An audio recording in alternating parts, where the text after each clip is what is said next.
નમસ્કાર, ગ્લોબલ એક્સપ્રેસમાં તમારું સ્વાગત છે. હું આપની સાથે ચેતન. આજના અમેરિકાના તારીખ 3 એપ્રિલ 2026ના મુખ્ય સમાચારોની વાત કરીશું. અમેરિકામાં રહો છો, અમેરિકાના રોજના ગુજરાતીમાં અપડેટ જાણવા માટે ગ્લોબલ એક્સપ્રેસને સબસ્ક્રાઇબ કરવાનું ભૂલતા નહીં. આજના અમેરિકાના મુખ્ય સમાચારોની જો આપણે વાત કરીએ તો અમેરિકાના ઇતિહાસનો સૌથી મોટો વળાંક આવ્યો હોય તેવું લાગી રહ્યું છે. શું ટ્રમ્પનો આ એક આદેશ લાખો અમેરિકાના બાળકોનું ભવિષ્ય અંધકારમાં ધકેલી દેશે? સુપ્રીમ કોર્ટના જજની તીખી દલીલો અને ટ્રમ્પની હાજરી વચ્ચે જૂન મહિનામાં આવનારો ચુકાદો અમેરિકાની ઓળખ કાયમ માટે બદલી નાખશે. શું બંધારણીય વચ્ચે જે બનશે તે રાષ્ટ્રપતિનો આદેશ હશે કે શું, અને તે જીતશે કે નહીં? જાણો આ સનસનીખેજ રિપોર્ટમાં શું છે. આ પછીના સમાચારોની આગળ આપણે વાત કરીએ તો યુદ્ધ કે મહાવિનાશ, ટ્રમ્પના 19 મિનિટના ભાષણે દુનિયાભરમાં ફફડાટ ફેલાવ્યો. શું કહેવા માંગે છે તે જ નથી ખબર પડતી. ઈરાન સામેના જંગમાં જીતના દાવા વચ્ચે શેર બજાર ગગડ્યું અને તેલના ભાવ આસમાને પહોંચ્યા. શું અમેરિકા ખરેખર મહામંદી તરફ જઈ રહ્યું છે? ઓપરેશન એપિક ફ્યુરીના અંતિમ તબક્કાની જે જાહેરાત પાછળ છુપાયેલું અસલી સત્ય શું છે? જુઓ આ ખાસ અહેવાલ. આ પછીના સમાચારોની આપણે આગળ વાત કરીએ તો તમારી એક નાની ભૂલ તમને અમેરિકામાંથી કાયમી માટે બહાર કરી શકે છે. H-1B વિઝા ધારકો માટે 60 દિવસનો ગ્રેસ પીરિયડ કેમ બની રહ્યો છે? અને ટિકિંગ ટાઈમ બોમ્બ કે પછી ઓફર લેટર હોવા છતાં કેમ સેંકડો ભારતીય આઉટ ઓફ સ્ટેટ જઈ રહ્યા છે? એમ્પ્લોયર્સની એક ભૂલ અને તમારું કરિયર ખતમ. જાણો બચવા માટે એકમાત્ર રસ્તો કયો? આ બધા જ સમાચારોની આપણે વિગતે ચર્ચા કરીએ. આપ જોતા રહો ગ્લોબલ એક્સપ્રેસ.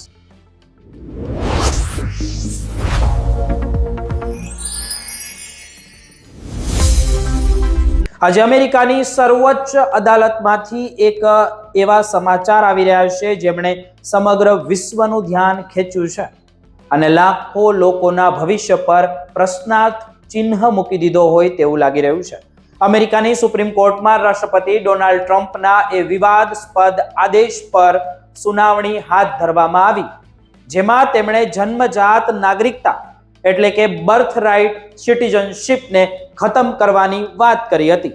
1 એપ્રિલ 2026ના આ ઐતિહાસિક દિવસે કોર્ટમાં ભારે ગરમાવો જોવા મળ્યો, કારણ કે ન્યાયાધીશોએ ટ્રમ્પ સરકારના આ આદેશ પર અનેક શંકાઓ વ્યક્ત કરી છે. આ કેસમાં ટ્રમ્પ વિરુદ્ધ બાર્બરા તરીકે ઓળખાતી દલીલો દરમિયાન એવું લાગતું હતું કે સરકારનો પક્ષ નબળો પડી રહ્યો છે.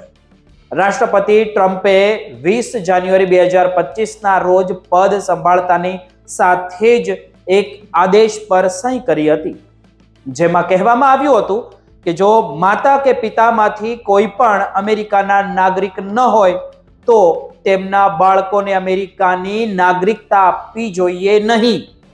જો કે વર્ષોથી ચાલી આવતી પરંપરા અને 14મા બંધારણીય સુધારા મુજબ અમેરિકાની ધરતી પર જન્મ લેનાર દરેક બાળક આપોઆપ જ અમેરિકાનું નાગરિક બની જાય છે. કોર્ટમાં ચીફ જસ્ટિસ જોન રોબર્ટ્સે સરકારના વકીલોને આડે હાથ લીધા અને કહ્યું કે તમે પેઢીઓથી ચાલી આવતી જે સમજણને કેવી રીતે બદલી નાખી કે પછી બદલી શકો. તેમણે સરકારની દલીલોને વિચિત્ર ગણાવી હતી. આશ્ચર્યની વાત તો એ છે કે ટ્રમ્પ દ્વારા નિયુક્ત કરાયેલા જસ્ટિસ નીલ ગોરસય પણ તે સરકારના પક્ષમાં દેખાયા નહોતા અને તેમણે જે જૂના કાયદાકીય ઉદાહરણો ટાંકીને સરકારને મૂંઝવણમાં મૂકી દીધી હતી.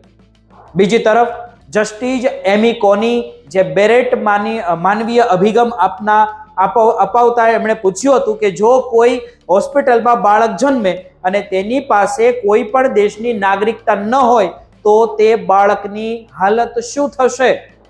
જસ્ટિસ સોનિયા સોટોમેયરે તેમને એવી ચેતવણી પણ આપી દીધી કે જો આ આદેશ લાગુ થયો ને તો દેશભરની જે મેટર્નિટી હોસ્પિટલમાં હોબાળો મચી જશે, કારણ કે દરેક બાળકનો જન્મ થાય ત્યારે તેના માતા પિતાના કાગળો તપાસવા એ અશક્ય કામ ગણી શકાય છે.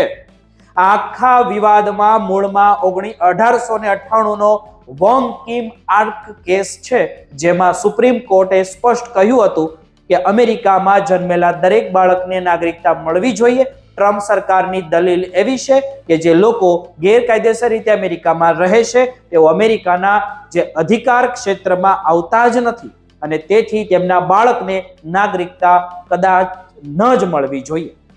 પણ આ દલીલ કોર્ટમાં ટકી શકતી નથી. ખાસ વાત તો એ છે કે આ સુનાવણી દરમિયાન ખુદ રાષ્ટ્રપતિ ડોનાલ્ડ ટ્રમ્પ પણ કોર્ટમાં હાજર રહ્યા હતા અને તેમણે બાદમાં જે મીડિયાને કહ્યું કે તેમનો નિર્ણય દેશના હિતમાં છે. પરંતુ કાયદાકીય નિષ્ણાંતો માને છે કે સુપ્રીમ કોર્ટે આ આદેશને રદ કરી શકે કે પછી કરી શક્યો હોય. જો આ આદેશ રદ થાય તો દર વર્ષે અમેરિકામાં બિન નાગરિક માતા પિતા ઘરે જન્મતા અંદાજે 3 લાખ જેટલા બાળકો પર તેમની સીધી અસર પડશે અને તેઓ એક પણ દેશના નાગરિક આ દુનિયાની અંદર નહીં રહે. આ આંકડો ઘણો મોટો છે અને તેમનાથી સામાજિક અરાજકતા ફેલાઈ શકે છે તેવી ભીતિ સેવાઈ રહી છે. સેનેટમાં પણ વિપક્ષી નેતાઓએ આ મામલે ટ્રમ્પ સરકારનો મોટો વિરોધ કર્યો છે. હવે આખી દુનિયાની નજર જૂન કે જુલાઈમાં આવનારા અંતિમ ચુકાદા પર છે. જો કોર્ટ ટ્રમ્પના પક્ષમાં ચુકાદો આપે છે તો અમેરિકાની ઓળખ કાયમ માટે બદલાઈ જશે અને જો વિરોધમાં આપે છે તો તે ટ્રમ્પ સરકારની ચોખ્ખી મોટી હાર ગણાશે. શું લોકતંત્રમાં બંધારણીય ઉપર રાષ્ટ્રપતિનો આદેશ હોઈ શકે? તેવો સવાલ અત્યારે આખા અમેરિકામાં ચર્ચાઈ રહ્યો છે અને આ જે નિર્ણય લાખો પરિવારના જીવનમાં અંધકાર અથવા તો પ્રકાશ લાવવાનું કામ કરશે એ નક્કી છે.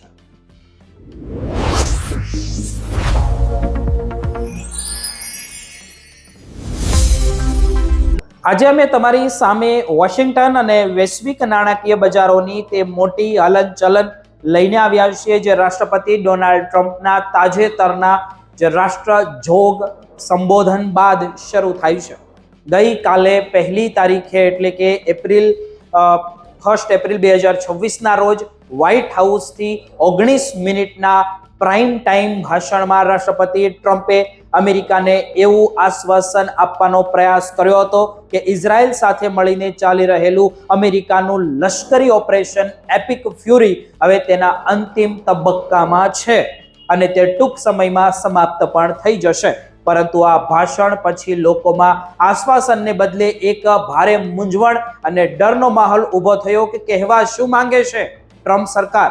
તેના કારણે વૈશ્વિક શેર બજારોમાં મોટો કડાકો જોવા મળ્યો છે. ટ્રમ્પે પોતાના ભાષણની શરૂઆત અમેરિકાની જે અજેય તાકાતનું પ્રદર્શન કરીને કરી હતી અને તેમણે ગૌરવ સાથે દાવો કર્યો હતો કે 1 મહિના કરતા વધુ સમયથી ચાલી રહેલા સતત હુમલાઓમાં ઈરાનનું સંરક્ષણ માળખું, નૌકાદળ અને તેની હવાઈ શક્તિ લગભગ પૂરી રીતે નાશ પામી છે. પરંતુ હકીકત શું છે એ ખબર નથી. તેમણે આશા વ્યક્ત કરી હતી કે આગામી 2 થી 3 અઠવાડિયામાં આ ભીષણ સંઘર્ષ પૂરો થઈ જશે અને અમેરિકા આ કામ ખૂબ જ ઝડપથી પૂરું કરવા જઈ રહ્યું છે. તેમણે ભાવપૂર્વક કહ્યું હતું કે આ ઓપરેશનનો મુખ્ય હેતુ ઇઝરાયેલનું રક્ષણ કરવાનો અને ઈરાન દ્વારા તેલના ટેન્કરો પર થતા આતંકી હુમલાઓને જડબાતોડ જવાબ આપવાનો હતો.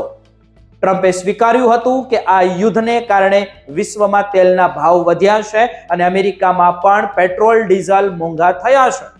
પણ તેમણે ખાતરી આપી હતી કે આ વધારો માત્ર ટૂંકા ગાળાનો જ છે અને જેવી હોર્મુઝની સામુદ્રધુની ખુલશે અને જહાજોની અવરજવર સામાન્ય થશે કે તરત જ કિંમતો નીચે આવી જશે. પરંતુ તેમણે પોતાની આર્થિક સિદ્ધિઓ ગણાવતા જનતાને યાદ અપાવ્યું કે યુદ્ધ પહેલા શેર બજાર રેકોર્ડ ઊંચાઈ પર હતું. તે દેશમાં $18 ટ્રિલિયન વિદેશી રોકાણ આવ્યું હતું. ટ્રમ્પે વાયદો પણ કર્યો હતો કે આ યુદ્ધ પછી શેર બજાર ફરીથી તેજી પકડશે. પરંતુ આ ભાષણમાં જે સૌથી મહત્વની વાત ખૂટતી હતી તે યુદ્ધમાંથી બહાર નીકળવાની કોઈ ચોક્કસ યોજના ટ્રમ્પે સ્પષ્ટ નથી કર્યું કે પછી નથી કહ્યું કે હજુ કેટલા સૈનિકો યુદ્ધમાં મોકલવામાં આવશે કે હુમલાઓમાં કઈ શરતો બંધ થશે. આ અસ્પષ્ટતાને જ કારણે જ અમેરિકાની જનતામાં ભારે રોષ જોવા મળી રહ્યો છે. ન્યુયોર્કથી લઈને લોસ એન્જલસ સુધીના સામાન્ય લોકો અત્યારે સોશિયલ મીડિયા પર એક જ સવાલ પૂછી રહ્યા છે કે આખરે રાષ્ટ્રપતિ શું ઈચ્છે છે, કે શું કહેવા માંગે છે ભાઈ? કારણ કે એક બાજુ તેઓ યુદ્ધ પૂરું કરવાની વાત કરે છે અને બીજી બાજુ ફરીથી હુમલાઓ તેજ કરવાની ધમકી આપે છે. તાજેતરના સર્વે મુજબ માત્ર 28% લોકો જ હવે આ યુદ્ધને સમર્થન આપી રહ્યા છે અને ખુદ રિપબ્લિકન સમર્થકોની ધીરજ પણ હવે ધીમે ધીમે ખૂટી રહી છે, કારણ કે તેમને રસોડાના બજેટ અને પેટ્રોલના ભાવ મોટા ફટકા પડી રહ્યા હોય તેવું લાગી રહ્યું છે. શેર બજારની પ્રતિક્રિયા તો વધુ ગંભીર હતી. ભાષણ પૂરું થવાની સાથે જ ડાઉ જોન્સ 260 પોઈન્ટ ગગડ્યું અને એશિયન બજારમાં પણ નિફ્ટીમાં મોટો ઘટાડો જોવા મળ્યો. તેલના ભાવમાં 40% જે ઉછાળો આવ્યો છે તેણે રોકાણકારોને ડરાવી દીધા છે. ઇઝરાયેલે ભલે આ ભાષણને આવકાર્યું હોય, પણ ઈરાને તેને માત્ર જે પોકળ ગર્જના ગણાવી છે. યુરોપના દેશો પણ આ વાતથી ચિંતિત છે કે જો યુદ્ધ લાંબુ ચાલશે તો તેલની અછતને કારણે મોટી કટોકટી વિશ્વમાં સર્જાઈ શકે છે. દેશની અંદર ડેમોક્રેટ્સ નેતાઓએ ટ્રમ્પ પર આરોપ લગાવ્યો છે કે તેઓ જનતાને સાચી હકીકત નથી જણાવી રહ્યા. હવે આવનારા અઠવાડિયામાં ખૂબ જ મહત્વના દિવસો રહેશે.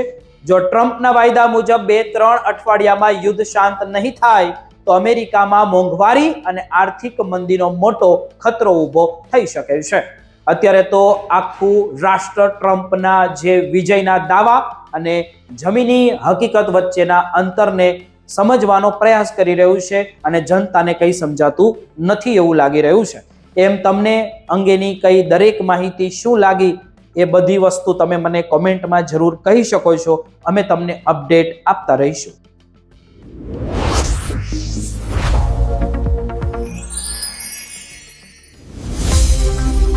આજે અમે તમારી સામે એક એવો મુદ્દો લાવ્યા છીએ જે અમેરિકામાં વસતા હજારો ભારતીય પ્રોફેશનલ્સના જીવન અને કરિયર સાથે સીધો જ જોડાયેલો છે અને જેની ગંભીરતા સમજવી તમારા માટે અત્યંત જરૂરી છે. કારણ કે અત્યારે એવા ઘણા કિસ્સાઓ સામે આવ્યા છે કે જેમાં લોકો પોતે નિર્દોષ હોવા છતાં આઉટ ઓફ સ્ટેટસ થઈ રહ્યા છે. સામાન્ય રીતે આપણે એવું માનીએ છીએ કે જો આપણી પાસે વિઝા છે તો બધું બરાબર છે, પણ વાસ્તવિકતા કંઈક અલગ છે, જે આજે આપણે આ વિશેષ અહેવાલમાં સમજીશું.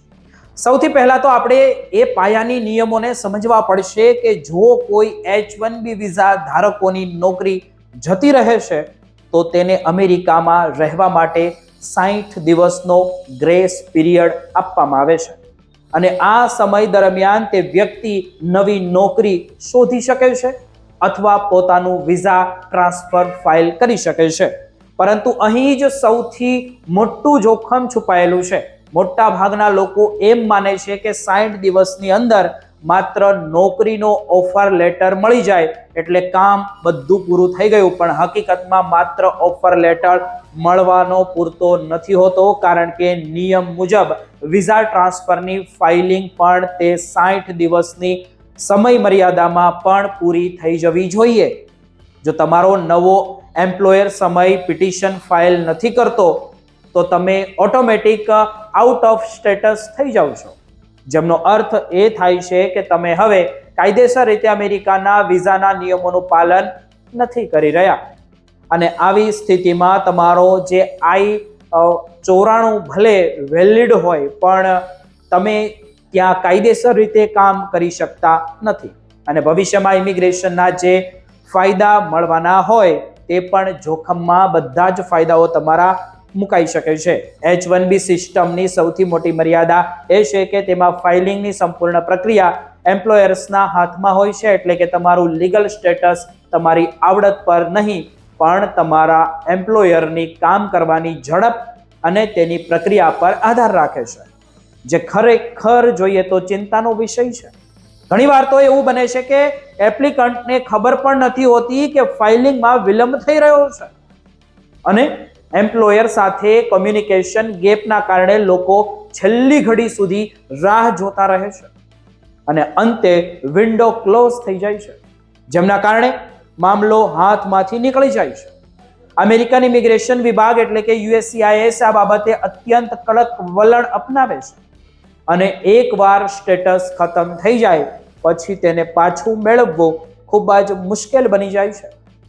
જો કે આ પરિસ્થિતિમાં તમારી પાસે કેટલાક વિકલ્પો ચોક્કસ રહેલા છે. અમેરિકામાં રહેતા દરેક NRI માટે એ જાણવા ખૂબ જરૂરી છે. જેમ કે તમે અન્ય વિઝા રૂટ્સ એમ્પ્લોયર કરી શકો છો કે પછી જેમાં H-B1, B2 ટુરિસ્ટ વિઝા અથવા તો F1 કે પછી સ્ટુડન્ટ વિઝા પછી H-4 વિઝાનો સમાવેશ થાય છે. પણ આ તમામ વિકલ્પો ત્યારે જ કારગર નીવડે છે જ્યારે તમે સમય રહેતા જાગૃત બનો અને પૂરા દસ્તાવેજો સાથે અરજી કરો. અહીં સૌથી મોટી મહત્વની વાત મિત્રો એ છે કે તમારે તમારા એમ્પ્લોયર પર આંધળો વિશ્વાસ ન રાખવો જોઈએ, કારણ કે HR ટીમ કોઈ લીગલ એડવાઇઝર હોતી નથી.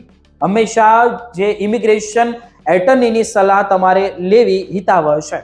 ભારતીયો માટે આ બાબત વધુ સંવેદનશીલ એટલા માટે છે કારણ કે અમેરિકામાં ટેક સેક્ટરમાં મોટી સંખ્યામાં ભારતીયો કામ કરે છે અને લે ઓફ સમયમાં આ જોખમ સૌથી વધુ હોય છે. પ્રેક્ટિકલ જોઈએ તો લેવલ પર તમારે એ કરવું જોઈએ કે નોકરી ગુમાવ્યા પહેલા જ દિવસેથી જ ટાઈમ લાઈન ગણવાનું શરૂ કરી દો અને દરેક દિવસને ગંભીરતાથી લો તથા એક જ એમ્પ્લોયરના ભરોસે બેસી રહેવાને બદલે અન્ય વિકલ્પો પણ તમારે ખુલ્લા રાખવા જોઈએ, જેથી જો એક પ્રક્રિયામાં વિલંબ થાય તો બીજું ઓપ્શન તૈયાર રહે. તમારા તમામ ડોક્યુમેન્ટ્સ હંમેશા અપડેટ રાખો અને જો તમને લાગે કે ફાઇલિંગમાં મોડું થઈ રહ્યું છે તો જે પ્રોએક્ટિવલી ફોલોઅપ લો અને અથવા તો જરૂર જણાય તો બીજો એમ્પ્લોયર શોધી લો, કારણ કે અમેરિકાની ઇમિગ્રેશન સિસ્ટમમાં જે ફ્લેક્સિબિલિટી બહુ ઓછી હોય છે. અંતમાં એટલું જ સમજો કે H-1B સિસ્ટમમાં સમય બહુ ઓછો હોય છે અને 60 દિવસનો આ સમય ખૂબ જ નાનો હોય છે, જેમાં તમારી એક નાની ભૂલ કે વિલંબ તમારા આખા કરિયર પર પાણી ફેરવી શકે છે. અમે આશા રાખીએ છીએ કે આખી માહિતી તમારા માટે ઉપયોગી સાબિત થઈ હશે. તમારો કોઈ પણ સવાલ હોય તો નીચે કોમેન્ટ કરીને તમે જણાવી શકો છો.